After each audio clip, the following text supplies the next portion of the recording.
السلام علیکم ورحمۃ اللہ وبرکاتہ۔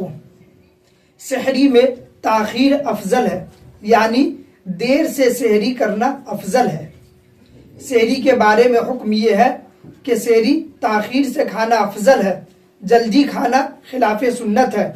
بعض لوگ رات کو 12 بجے سحری کھا کر سو جاتے ہیں، یہ خلاف سنت ہے۔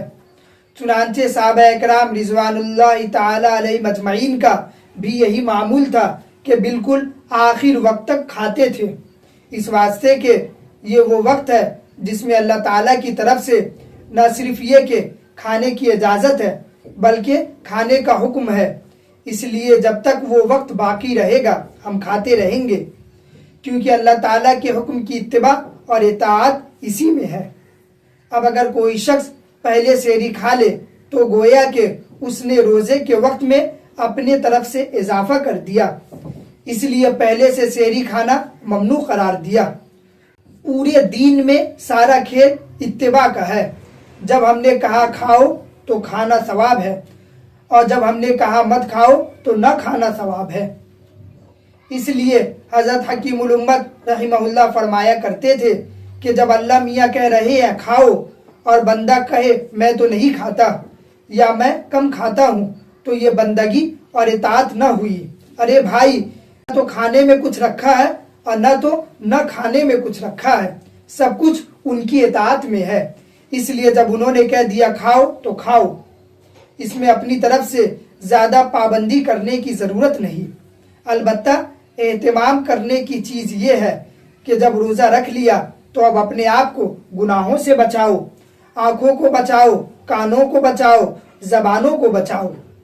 ایک رمضان کے موقع پر ہمارے حضرت نے فرمایا کہ میں ایک ایسی بات کہتا ہوں جو کوئی نہیں کہے گا، وہ یہ کہ اپنے نفس کو اس طرح بہلاؤ اور عہد کر لو، 1 مہینہ بغیر گناہ کے گزار لو، جب یہ 1 مہینہ گزر جائے تو پھر تیرا جو جی چاہے کرنا۔ چنانچہ حضرت والا فرمایا کرتے تھے اللہ تعالیٰ کی رحمت سے امید ہے جب یہ 1 مہینہ بغیر گناہ کے گزر جائے گا تو پھر اللہ تعالیٰ خود اس کے دل میں گناہ چھوڑنے کا داعیہ پیدا فرما دیں گے۔ لیکن یہ عہد کر لو، یہ اللہ کا مہینہ آ رہا ہے، یہ عبادت کا مہینہ ہے، یہ تقوی پیدا کرنے کا مہینہ ہے، ہم اس میں گناہ نہیں کریں گے۔ اور ہر شخص اپنے گریبان میں منہ ڈال کر دیکھے کہ وہ کن گناہوں میں مبتلا ہے، پھر ان سب کے بارے میں یہ عہد کر لے کہ میں ان میں مبتلا نہیں ہوں گا۔ مثلا یہ عہد کرے کہ رمضان المبارک میں آنکھ غلط جگہ پر نہیں اٹھے گی، کان غلط بات نہیں سنے گی، زبان سے غلط بات نہیں نکلے گی۔ یہ تو کوئی بات نہ ہوئی کہ روزہ بھی رکھا ہوا ہے اور فواحشات کو بھی آنکھ سے دیکھ رہا ہے اور اس سے لطف اندوز ہو رہا ہے۔ دوسری اہم بات جو ہمارے حضرت فرمایا کرتے تھے کہ کم از کم اس مہینے میں تو رزق حلال کا اہتمام کر لو، جو لقمہ آئے وہ حلال کا آئے، کہیں ایسا نہ ہو روزہ تو اللہ کے لیے رکھا اور حرام چیز سے افطار کر رہے ہو، سود پر افطار ہو رہا ہے یا رشوت پر افطار ہو رہا ہے یا حرام آمدنی پر افطار ہو رہا ہے۔ یہ کیسا روزہ ہوا کہ سحری بھی حرام اور افطار بھی حرام اور درمیان میں روزہ۔ اس لیے خاص طور پر اس مہینے میں حرام روزی سے بچو اور اللہ تعالیٰ سے مانگو یا اللہ میں رزق حلال کھانا چاہتا ہوں، مجھے رزق حرام سے بچا لیجئے۔ بہرحال میں یہ کہنا چاہ رہا تھا کہ لوگ اس مہینے میں نوافل وغیرہ کا تو اہتمام بہت کرتے ہیں لیکن گناہوں سے بچنے کا اہتمام نہیں کرتے۔ حالانکہ اس ماہ میں شیطان کو بیڑیاں پہنا دی جاتی ہے، ان کو قید کر دیا جاتا ہے، لہذا شیطان کی طرف سے گناہ کرنے کے وسوسے اور تقاضے ختم ہو جاتے ہیں، اس لیے گناہوں سے بچنا آسان ہو جاتا ہے۔ تیسری بات جس کا روزے سے خاص تعلق ہے وہ یہ کہ غصے سے اجتناب اور پرہیز کرے۔ چنانچہ حدیث شریف میں ہے کہ آپ صلی اللہ علیہ وسلم نے فرمایا کہ یہ مواسات کا مہینہ ہے، ایک دوسرے سے غم خواری کا مہینہ ہے، لہذا غصہ اور غصے کی وجہ سے سرزد ہونے والے جرائم اور گناہ مثلا جھگڑا، مارا پیٹی، ان چیزوں سے پرہیز کرنے کا اہتمام کرے۔ حدیث شریف میں آپ صلی اللہ علیہ وسلم نے فرمایا اگر کوئی شخص تم سے جہالت اور لڑائی کی بات کرے تو تم کہہ دو میرا روزہ ہے، میں لڑنے کے لیے تیار نہیں، نہ زبان سے لڑنے کے لیے تیار ہوں اور نہ ہاتھ سے، اس سے پرہیز کرے، یہ سب بنیادی کام ہے۔